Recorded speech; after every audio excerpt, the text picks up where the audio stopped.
Hey, it's STREEZYonX, bringing you some of the major trending topics people have been talking about on X today.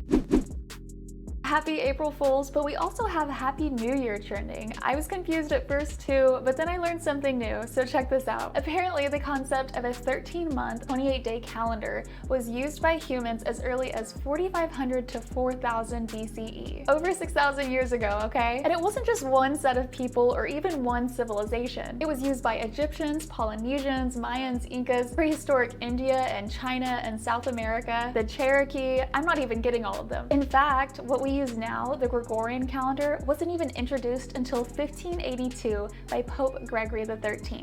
So how does a 13-month calendar make sense? Well, there's actually 13 lunar cycles in a year anyway, and you think about it, there's 13 zodiac signs. So with this calendar setup, each month has exactly 4 weeks, exactly 28 days. Every year it doesn't differ, so you don't have to do any calendar math for years past or ahead, because every calendar year starts on a Sunday every time also. This helps with calculating time in reference to space as well. Maybe you're a little quick and you've done the math and you're like, that's only 364 days. Well, each year you get a null day or 0 day, one helping to ensure you can always start the year on a Sunday, and also you have a free day of rest that everyone would recognize. And to me, the part that makes the most sense in my brain is how they would start a new year around this time when spring was really beginning. You've shed the old and now it's time to start a new and fresh year while physically everything else is doing the same. I just feel like it helps you get a better mental connection when your goals and surroundings are aligned. It just feels really natural and I believe it helps. I don't know, makes sense to me. I might switch on over. What do you think? Then we had Scotland trending for their new hate crime law coming into effect today, the Hate Crime and Public Order Act 2021. This law makes it a crime to use threatening or abusive behavior with the intent of stirring up hatred against protected groups, even if done in private. What are the protected groups' characteristics? Age, disability, religion, sexual orientation, transgender identity, and variations in sex characteristics. However, it does not include biological sex as a protected characteristic. There is also a carve-out that allows for discussion or criticism of religion, but not the other protected characteristics. In this tag, we also see one of the posts garnering over 3 million impressions,